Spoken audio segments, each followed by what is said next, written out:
Drop a like and do share. Leave your comments and do not forget to subscribe for more videos. Hello students, welcome to repeatable.com, your online gateway to the world of invaluable knowledge. So today we start our discussion with a very important aspect of time value of money, that is called the present value. Before we proceed, let's try to recollect what we discussed exactly till now. Till now, students, we discussed regarding the meaning of time value of money, the concept of time value of money, the importance of time value of money, how exactly time value of money is beneficial for individuals, for corporates. So how exactly we estimate the value of the future investment against those cash commitments which we make at today's time. Then we discussed at length about the future value of the lump sum, its computation. We talked about annuities, we talked about annuity due, we talked about the sinking fund, we talked about growing annuities. So in a nutshell, we can say that till date, whatever we have discussed, that was in the context of computation of the future value. So it means that we were standing at T0 at present time. We were here at the present time. At the present time, or at the T0, we were making some investments, we were making some financial commitments, and we were trying to gauge, we were trying to estimate using various mathematical formulas that how exactly the future value, or how exactly the value of the investment would change with the passage of time in the future.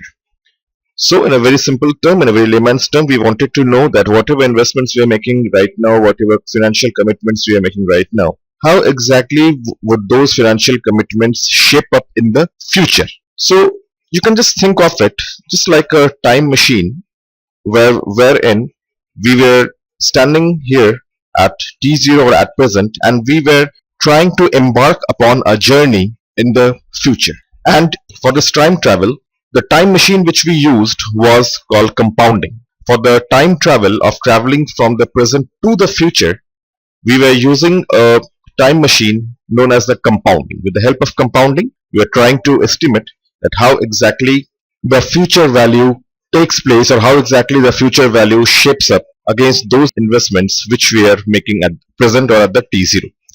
So we have discussed at length that compounding takes place by the virtue of a very robust concept of compound interest, in which we have seen that the interest earned on the principal gets added back to the principal, thereby swelling up the principal once again, and on the new principal, or on the increased principal, another set of interest is being earned, and this continues going on penultimate year or till the n number of years down the line, with an exception that, rather with a condition, not exception, with the condition that during the entire time frame, the amount which has been earned has been left into the fund itself, and it is not being taken out. But students, from today onwards, we shall be discussing about a concept which is just the reverse of what we have discussed till now. Once again, students, from today onwards, we shall be discussing the concepts which happens to be just the reverse of what we discussed till now. Again, in a very simple terms and very lucid terms, just like I just mentioned that we were embarking on a time travel wherein we were traveling from the present to the future.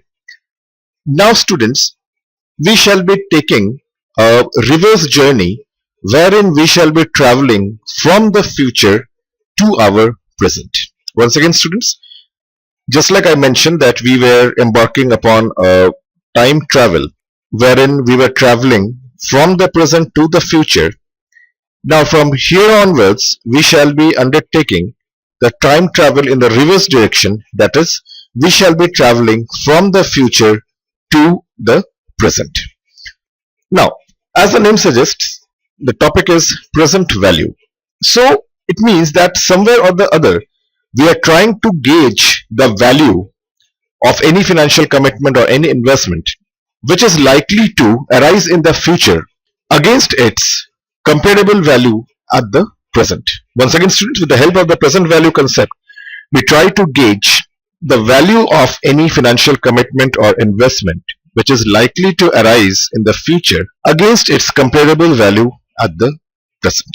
Before we delve deep into this, one thing let's try to understand. You must be wondering that what is the need, what is the essence for the present value discussion when already we know that the present value stands at t0, and at t0 everything is certain. I mean, when we are standing at the present time, when we are standing at the t0 threshold, it means that we are very much aware that how much cash we are having in our hand, how much financial resources we are having in our hand. Again, going by the time value of money, it is the money which we are having at present in our hand. So obviously, it goes without saying that the money in our hand right now or at present is much more powerful than the money or probably we shall be getting in the future. So when all these variables are known to us, when we are aware of all these things, then what is the point in studying future value? At this juncture, let me make this thing very clear, students, that the computation of future value or the concept of future value is of utmost importance in the world of finance. And let me tell you that at one point of time we shall appreciate that the concept of present value has got a bigger implication than the computation of future value. Now, why I am saying this thing, just try to recollect that when we were amidst our discussion in the past sessions and our past slides, I told you one point, I discussed one point with you that more often than not in the world of corporate finance there is a cash flow mismatch. In fact, time value of money tries to act as a bridge which tries to gulf this mismatch between the two cash flows.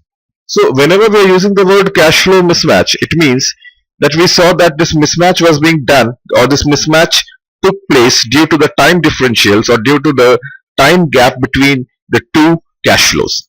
We have also discussed rather that due to the three important financial decisions, that is the financing decision, investment decision, as well as a liquidity or dividend decision, again this mismatch takes place. We have seen that in many real life corporate finance decisions, there are many such investments which are being made today whose benefits or whose probable benefits shall be taking place at the distant future. For that, we try to compute or try to compare between two cash flows using the future value. But many a times, students, it might so happen that one financial commitment has to be taken at T0, a financial commitment needs to be taken at T0 or at present, whose benefits shall be obtained in the distant future. There may be certain investment decisions, there may be certain decisions regarding financial commitments which will have to be taken place right now, which will have to be taken place at T0 or at present, but the benefits are likely to accrue not now but in the distant future. Now students, over here I shall be just giving you a passing reference that there are certain expenses and there are certain expenditure. Now if you understand this point, and it's a very simple point, you will be trying to, if you try to understand this thing, then the entire discussion matter will be much more lucid to you.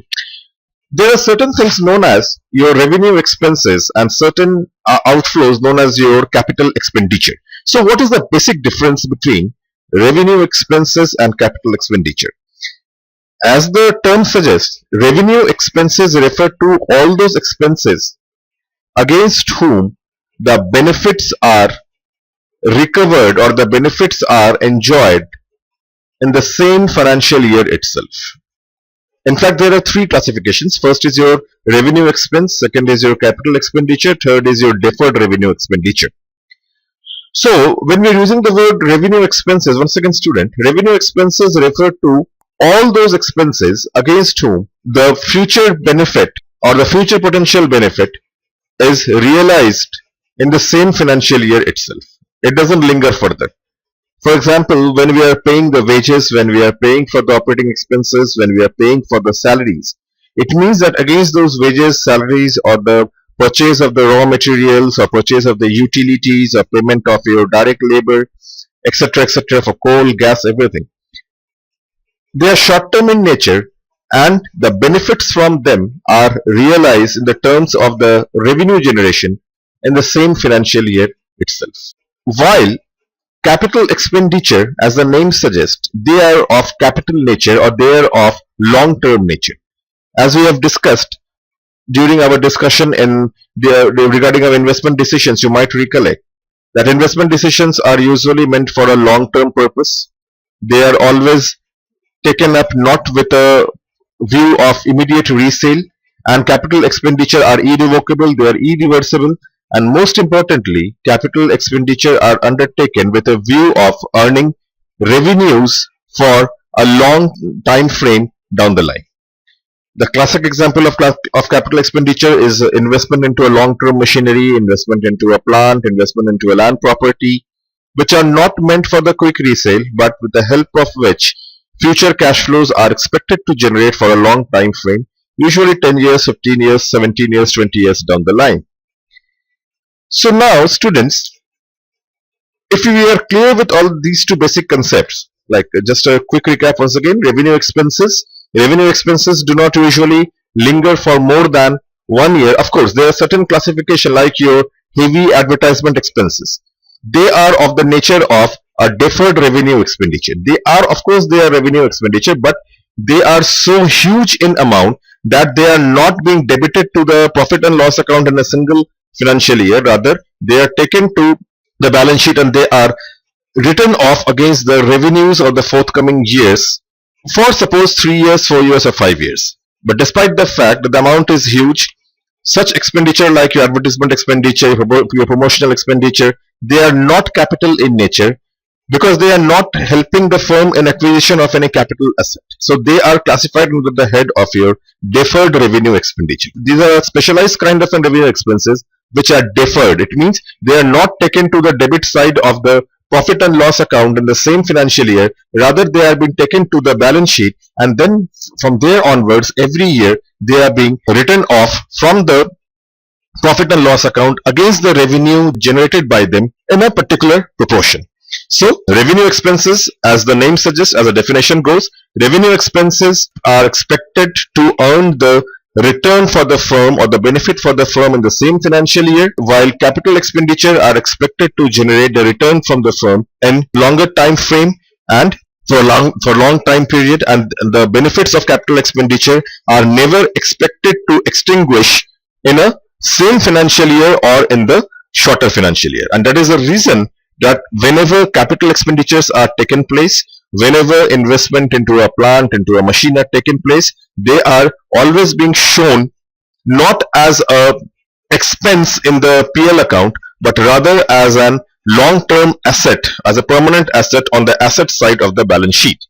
So when they are being shown on the asset side of the balance sheet, it means that whatever revenue is being earned, that revenue, it is being assumed that in the generation of that particular revenue for the years down the line, that particular asset has played a very crucial role, and to be in consonance with the matching concept, what we do, we subtract or we deduct a portion of the asset by the name of depreciation by taking the depreciation amount to the debit side of the PL account, which actually shows, so the effect is that 1/nth amount of the asset by the way of depreciation has been consumed in order to earn a particular stream of revenue.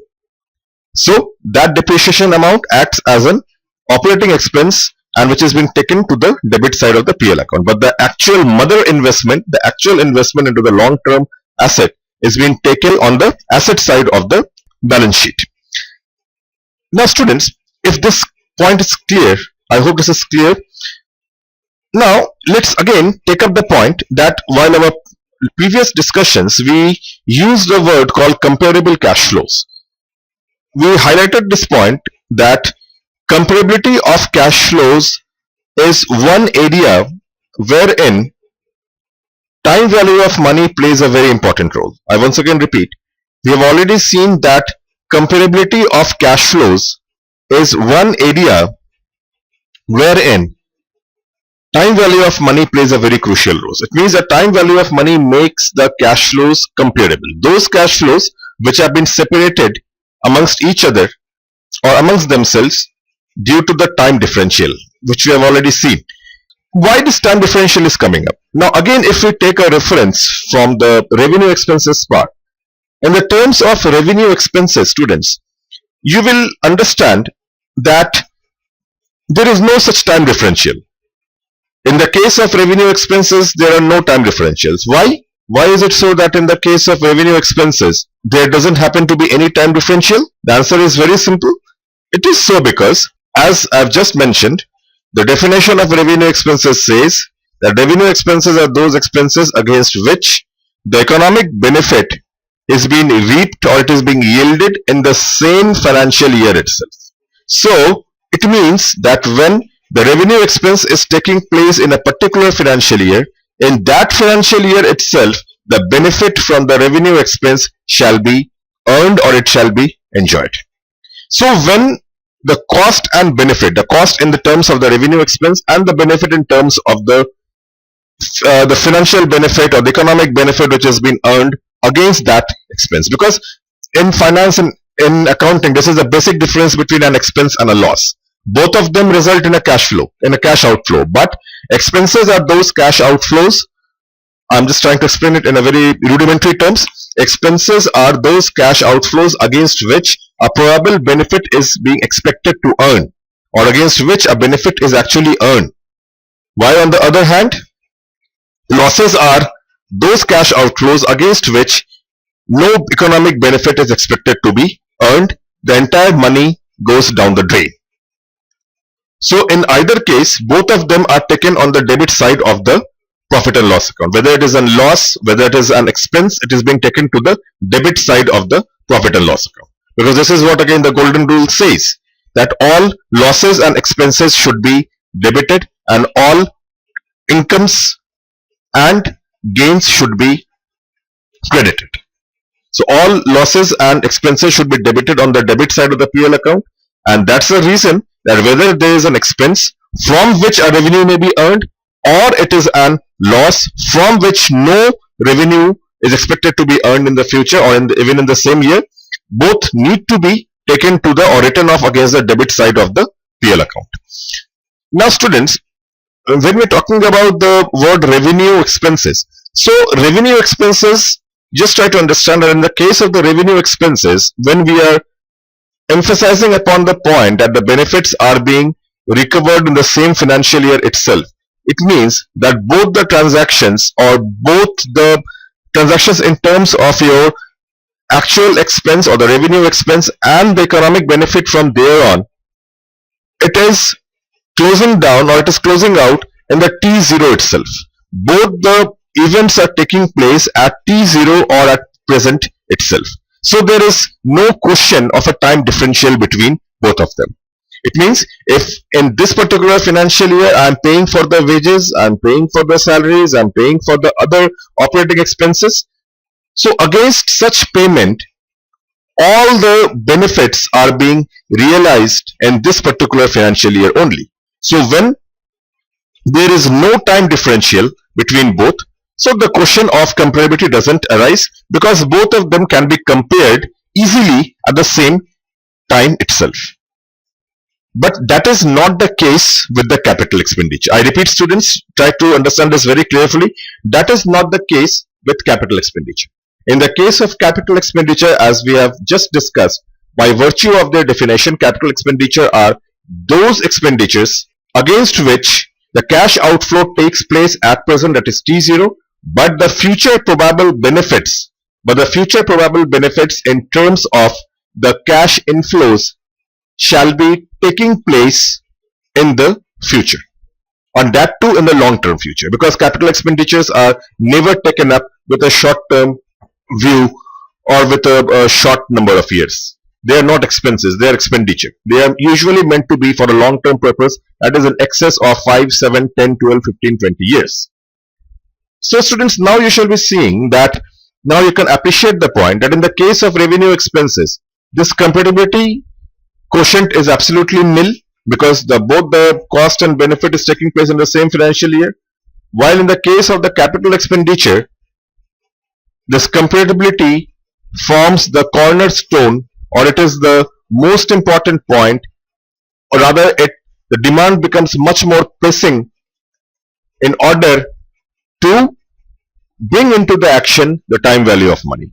So in the terms of your capital expenditure and the condition of your capital expenditure, we have seen that the compatibility quotient is very, very high, because the difference between the cost and the benefit is not getting over in the same financial year. Rather, there is a big gap between the cost which we are incurring right now and the benefits which we shall be probably getting in the future, the probable economic benefits which we shall be getting against the cash commitment of the present. So the moment this time differential is coming in, the moment this time gap is coming in, this gap has to be compared, this gap has to be zeroed down with the help of using the time value of money, so that the cash flows can be comparable. And the process of converting the future cash flows against their equivalent present value is known as the computation of your present value. Once again, students, the process of converting the future economic cash flows or the future economic cash benefits or cash inflows against their equivalent amount of the present is known as computation of the present value. One thing becomes very important, student. I am using the word equivalent. So what does this word equivalent mean? Again, this word equivalent too has got a tremendous amount of significance. When we are using the word comparability, when we are trying to compare, what exactly we are trying to compare? We are trying to compare whether or not the future cash inflows or future cash inflows which we are assuming to get in the future, whether or not their present value or whether or not their value is equal to the amount which we shall be giving up at present. So there has to be comparability. It means the future inflows of the future cash inflows should be in a position to be compared against the cash outflows which we are making at present.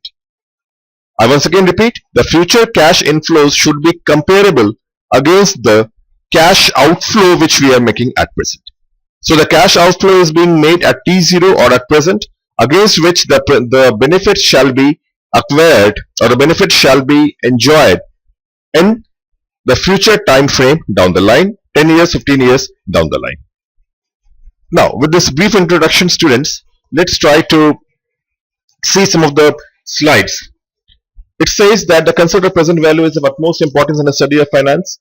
Present value provides the decision makers as well as individuals with a very powerful tool for decision making purpose. Yes, that's true. Present value helps in converting the cash flows of the future to their equivalent present amount, thereby making them comparable. This is the point we discussed just now, and with the help of discounting, the future cash flows are reduced to their comparable present amount. Now, students, as we have seen that at the onset when I said that it is just like embarking on a time machine or on a time travel. So the time machine which we used for traveling from the present to the future was compounding. It was compounding. So in the case of present value computation, when we are undertaking a journey from the future to the present, it means we are taking a reverse journey, and for this the time machine which we are using is called discounting. So discounting is a concept which is exactly opposite to what we have discussed under compounding.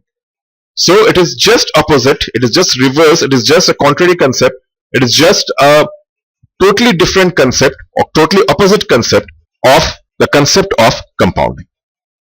So in a nutshell, students, and under compounding, we used to travel from the present to the future. In the case of present value calculation, with the help of discounting, we travel from the future to its present. Now students, one thing more you can be seeing, that the term comparable carries tremendous significance for decision makers in the context of present value. We have already discussed that it needs to be compared. Why it needs to be compared, we shall be seeing it shortly. But till now we have seen that the comparability comes to the fore, it comes to the existence because of the time differentials, and time differentials take place not in the case of revenue expenses, or rather not in the case of such expenses against which the benefits are enjoyed or the benefits are reaped in the same year only. Rather, it becomes important, it becomes much more imperative for such time frames in which the expenditure is being done at present, but the future benefits are likely to be accrued in the future. So since there is a difference between the present and the future, this time gap has to be bridged, and this bridging takes place, or the bridging of the time gap takes place with the help of the calculation of the present value, with the help of which the future values are being reduced to their comparable values at the present. So this reduction or this conversion of the future value to the equivalent value of the present aids in or helps in the comparability part. It helps in making the comparisons, and why the comparison is important, we shall be seeing it shortly. Now, in finance, most of the decisions pertaining to financing and investments entail a mismatch of cash flows, and this mismatch arises due to the time difference. Yes, this is the same point which we have discussed right now. In financing decisions, cash inflows take place at present, while outflows pertaining to payment of interest and dividend as well as redemption of capital take place in the future. That's very true. In the financing decisions, the sources of funds are being raised at the present. The source of the finance, either from the equity finance, from the debt finance, it is being raised at present, while their redemption in terms of repayment of their principal or repayment of their interest and dividend takes place in the distant future, because we have already seen that under financing decisions we are mainly concerned with those decisions which help in raising the long-term source of finance by exploiting the various sources of finance. In the case of investment decisions, the cash outflows take place at present, while the potential cash inflows in the form of revenues take place in the future years. This is the same point, students, which we are talking about the capital expenditure. The actual purchase of the asset or the actual investment is made at present, while its future benefits are expected to be earned from the years to come in the future.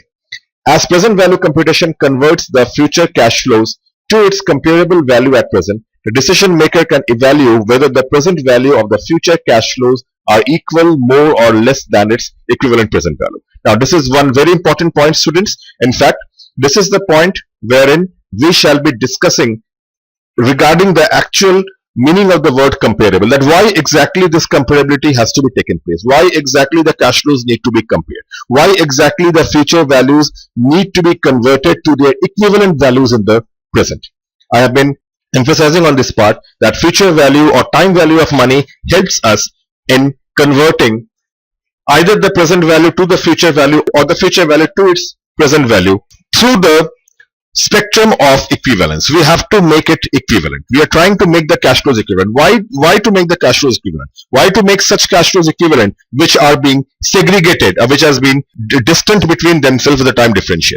The equivalent factor comes into the picture because we want to make the cash flows equivalent, the present cash flows equal to the future cash flows and the future cash flows equal to the present cash flows, so that we can compare. So what exactly we need to compare, why we need to compare, how we compare, we shall be discussing shortly in our next session. That's all for students. Hope you have understood and enjoyed the session on the present value. Hope you have been a bit clear with the conceptual framework of present value regarding what, and with the help of this you can understand that what exactly lies ahead for us. This entire concept of future value is very simple, but it is very important, so please pay careful attention. Thank you, students. Happy learning.